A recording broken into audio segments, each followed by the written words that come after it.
I float above the steel table in the morgue. Riker peels back the white sheet and stares at my charred, unrecognizable corpse. The medical examiner points to my blackened hands clamped over my stomach. She was carrying an 8-week-old fetus. Riker's legs give out. He slams his knees into the cold tile and rips an agonized roar from his throat. I sit on my sun-drenched porch and bite into a piece of fresh crab. I simply watch him and smile. Chapter 1. Smoke and ash gave way to a suffocating obsession. Ever since my firefighter boyfriend, Riker, pulled my sister, Gemma, from that inferno, she had been treating him like her personal oxygen tank. Dr. Simon's words still echoed in my ears. She's developed severe attachment issues. She can't go 24 hours without him. Every date night became a table for 3. We even moved her into our shared apartment. 24 hours before I was supposed to walk down the aisle, Gemma spiraled. She swallowed an entire bottle of Ambien. The ICU machines beeped, a frantic, mocking rhythm. Riker hurled the empty pill bottle against the hospital wall. Glass shattered across the linoleum. She's a nightmare. How long is she going to hold us hostage? My parents, Bruce and Lorraine, broke down. We begged him to save her. He did, and the pattern locked in. Attempt number 8 at a wedding. Another perfectly timed panic attack. Another collapse. I gripped Riker's forearm.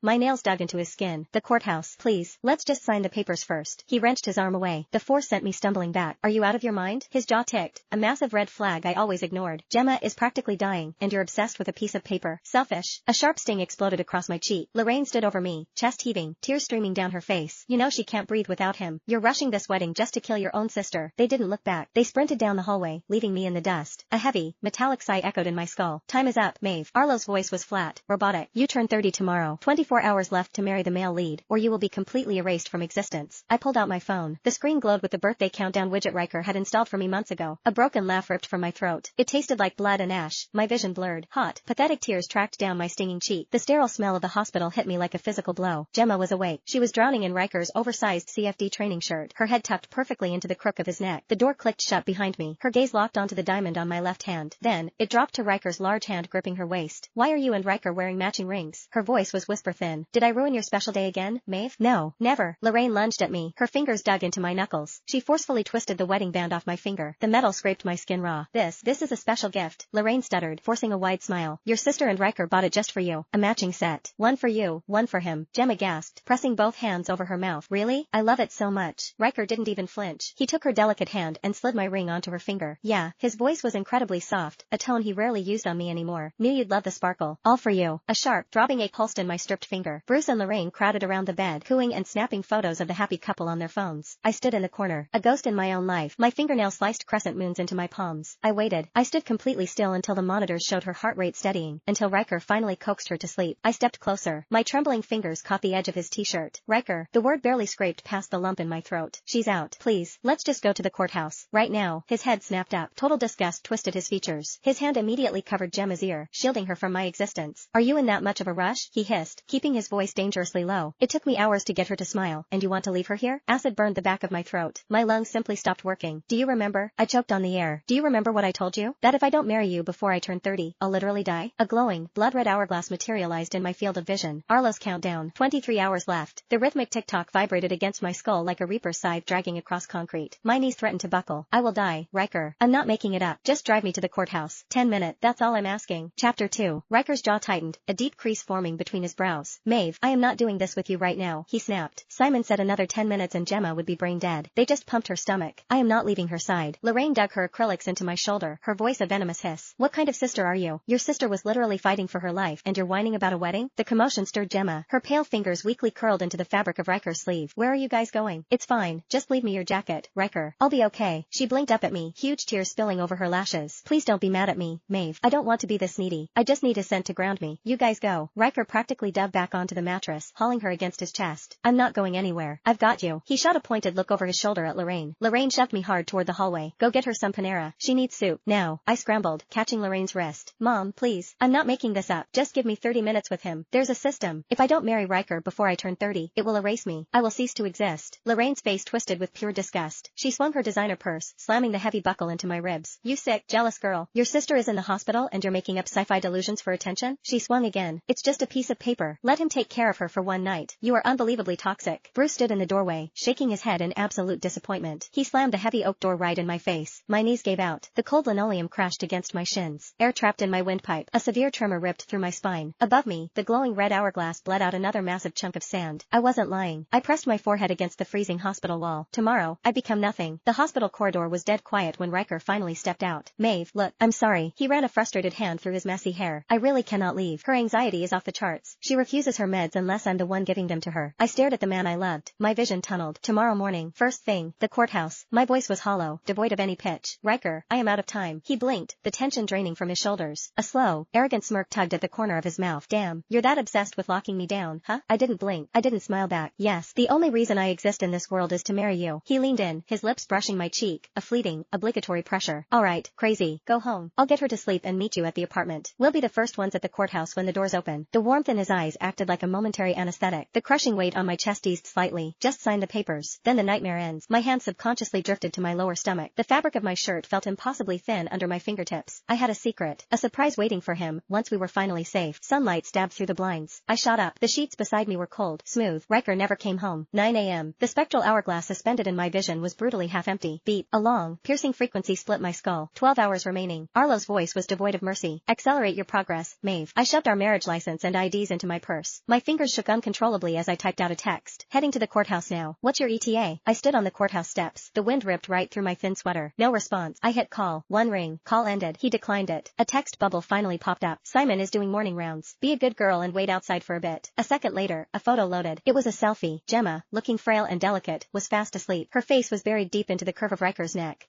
Chapter 3. My eyes burned as I stared at the photo. Their interlaced fingers dominated the screen. A memory surfaced. 2 years ago, Dr. Simon had issued a clinical directive to ease Gemma's severe anxiety and depression. At least a 10-minute hug every day with Riker. At first, Riker despised it. He would literally set a timer on his phone. The second the 10 minutes ended, he would sprint to the bathroom and scrub his skin raw under scalding water. He used to bury his face in my neck, whining about how he couldn't stand being that close to anyone but me. I didn't notice when the timer stopped. I didn't notice when holding her hand and pulling her into his chest became second nature. By then, he was touching my sister far more than he touched me. My thumb hovered over the keyboard. I typed out a quick text. Get here soon. The courthouse closes at noon. In my periphery, Arlo's digital hourglass bled out another 2 large chunks of sand. 2 hours gone. I stood shivering at the intersection. It was the only route to the courthouse. I would spot him the second he turned the corner. I checked my screen again. Left on read. The sand slipped faster. It was almost noon. Then, a massive matte black G-Wagon idled at the distant red light. License plate, 888. Riker. My heart slammed against my ribs. I practically jumped off the curb, my freezing fingers tightly crushing the ultrasound printout in my pocket. Riker had the classic tragic backstory, orphaned young, forced to build his empire from nothing. He craved family more than anything. Every night, when the lights were out and our bodies were tangled together, he would drag his lips across my lower stomach. Give me a baby, Maeve. His voice would drop into that dark, raspy register. I was going to hand him the sonogram the second we signed the marriage certificate. A genuine smile finally broke across my numb face. I stepped toward the street to wave him down. The G-Wagon's engine roared. He didn't brake. The heavy tires tore through a puddle of icy slush, spraying dirty, freezing water directly across my face and coat. My jaw dropped. My trembling fingers fumbled with my phone, accidentally hitting the video call button. It connected instantly. Riker was on the screen. His knuckles were bone white as he gripped the steering wheel. His jaw was clenched so tight the muscle ticked frantically. What is it, Maeve? He ground out, his voice unnaturally tight. I'm busy. You just drove right past the courthouse, I stammered, swiping freezing slush from my eyelashes. It's almost noon. I've been waiting out here for hours. Riker didn't answer. His heavy brows snapped together. A sudden, guttural groan ripped from the back of his throat. He quickly masked it with a series of muffled, forced coughs. Maeve, I think I'm coming down with something, he wheezed. I need to hit a CVS for a mask. Don't want to get you sick. He looked terrible. A bead of sweat slid down his flushed temple. His chest heaved with short, ragged breath. His Adam's apple bobbed sharply as he swallowed hard. My chest immediately tightened with worry. Pull over. Let me take you to the ER first, then we can. A sound cut me off. A high-pitched, breathy whimper. A woman's gasp, echoing clearly inside the cabin of his truck. Look, I gotta go. Riker's voice cracked, dropping an octave. I'm rushing to get Gemma those exclusive pastries from that bakery she likes. Just wait for me. I'll be there soon. Riker, did he completely forget that I had been waiting out here all morning? The phone fumbled. The camera jerked downwards, the lens diving toward his lap. My lungs stopped expanding. In that fractured second of blurry footage, I saw a pair of delicate hands. They were gripping the heavy leather of Riker's belt. On the left ring finger, a diamond sparkled. My wedding band. Call ended. The screen went black. Ice instantly flooded my veins. A phantom hand shoved its way down my throat, twisting my insides into a sickening knot. The street noise vanished into a deafening, high-pitched ring. I refused to breathe. I refused to let the image process in my brain. My thumbs struck the screen, shattering the silence with forceful, erratic taps. The courthouse closes at 5 p.m. I am not leaving this spot. Do not forget what today is, Riker. You promised me. Chapter 4. I collapsed onto the concrete curb. My eyes were glued to the phantom hourglass suspended in the air. One chunk of sand dropped at 1 p.m., followed by another agonizing plummet at 3 p.m. Hours bled into the freezing rain until the final grains for the afternoon began to slip away. It was almost 5. The courthouse doors were shutting. My legs were completely numb, heavy blocks of ice. I dragged my freezing body up the marble steps, pressing my shoulder against the heavy glass doors. If Riker pulled up right now, we could still sprint inside. My shaking thumbs hit his contact name again. The subscriber you are calling is currently unavailable. Straight to voicemail. now. His phone was off. Ding. A notification slashed across my screen. The family group chat. Gemma had uploaded a video. Riker was in our kitchen. His sleeves were rolled up over his thick forearms, expertly tossing a heavy skillet over an open flame. Gemma tagged me. Don't worry, Maeve. Riker got me home safe. Come back and eat. He made garlic butter shrimp. Bruce and Lorraine immediately spammed the chat. Now that is a real man. Knows exactly how to take care of his girl. Careful, honey. You just got out of the hospital. Don't eat anything too greasy. Another video popped up. Riker was pouring a splash of white wine into the pan, his deep, resonant laugh filling the kitchen. Don't worry, Bruce, Lorraine. His voice was warm and entirely stress-free. I made a special, light version just for Gemma's stomach. A physical spike drove right through my temples. I am violently allergic to shrimp. He forgot. He forgot my allergy, and he forgot our wedding day. The sky broke open. Icy rain poured down in sheets, instantly soaking through my thin sweater. Through the blur of freezing rain, the heavy courthouse door swung shut. The interior lights flicked off. The final couple walked down the steps, huddled laughing under a shared umbrella, waving their marriage certificate. My wet shoe slipped on the slick marble. I slammed onto the concrete, my knees tearing open on the rough stone. A ragged, ugly sob ripped out of my throat. The freezing rain and the stinging cuts on my legs were absolutely nothing compared to the violent shredding inside my chest. I curled into a tight ball, wrapping both arms protectively over my flat stomach. The courthouse is closed, I gasped, choking on rainwater and tears. Arlo, are the baby and I going to die? A sharp, metallic static buzzed in my frontal lobe. Due to courthouse operational constraints, an alternative mission parameter has been unlocked. Arlo's robotic voice echoed. Secure a verbal promise of marriage from Riker before the countdown expires. The hourglass shattered and reformed. 3 chunks of sand remained. Less than 3 hours. I sprinted all the way home. I shoved the front door open, water dripping from my matted hair. The breath vanished from my lungs. Riker's massive frame was on the floor, on his hands and knees. Gemma was sitting straddled across his lower back, giggling uncontrollably. I froze. A hollow, broken laugh spilled from my lips. Years ago, I had tried to jump on his back like that. He had flicked my forehead, his tone firm and serious. A man doesn't bow for anyone, Maeve. I'm not a pony ride. But for her, the rules shattered. Bruce and Lorraine were lounging on the sofa, grinning at the domestic scene. Bruce's smile vanished the second he saw my soaked, shivering frame. Why the hell are you back so late? He snapped. Your dinner is cold. Clean up the kitchen when you're done. Riker's laughter died in his throat. He immediately stood up, catching Gemma by the waist to set her down gently. Maeve, look, I'm sorry about today.